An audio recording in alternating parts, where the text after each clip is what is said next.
दिग्रस नगराध्यक्षपदी शिवसेना उबाठाच्या पंचशीला इंगोले विजयी। मतमोजणीच्या शेवटच्या फेरीपर्यंत कायम होती थरारक चुरस। नगरसेवक निकालात शिवसेना शिंदे गटाचे 16 सदस्य विजयी, सत्ता समीकरणे चर्चेत। दिग्रस नगरपरिषद निवडणुकीत अत्यंत चुरशीच्या आणि थरारक लढतीनंतर शिवसेना उद्धव बाळासाहेब ठाकरे गटाच्या उमेदवार पंचशीला इंगोले यांनी नगराध्यक्षपदावर दणदणीत विजय मिळवला आहे। प्रतिस्पर्धी उमेदवारावर 62 मतांची निर्णायक आघाडी घेत त्यांनी नगराध्यक्षपदाची माळ आपल्या गळ्यात घातली।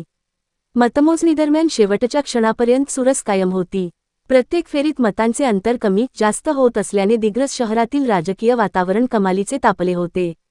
निकालाच्या प्रत्येक क्षणाकडे कार्यकर्ते, उमेदवार तसेच नागरिकांचे लक्ष लागून राहिले होते। नगरपरिषद सदस्यसंख्येच्या निकालातही राजकीय चित्र रंजक ठरले आहे। शिवसेना शिंदे गट सर्वाधिक 16 नगरसेवक निवडून आणण्यात यशस्वी ठरली आहे, तर शिवसेना उबाठा गटाचे 6 नगरसेवक, भाजपाचा 1, एमआयएमचा 1 तसेच एक अपक्ष नगरसेवक निवडून आला आहे। नगराध्यक्षपदावर उबाठा गटाने बाजी मारल्याने दिग्रसच्या राजकारणात नवे समीकरण निर्माण झाले असून आगामी काळात सत्तेच्या गणितांकडे सर्वांचे लक्ष लागले आहे। पंचशीला इंगोले यांच्या विजयानंतर उबाठा गटाच्या कार्यकर्त्यांनी जल्लोष करत आनंद व्यक्त केला। 7 टीव्ही न्यूज, यवतमाळ।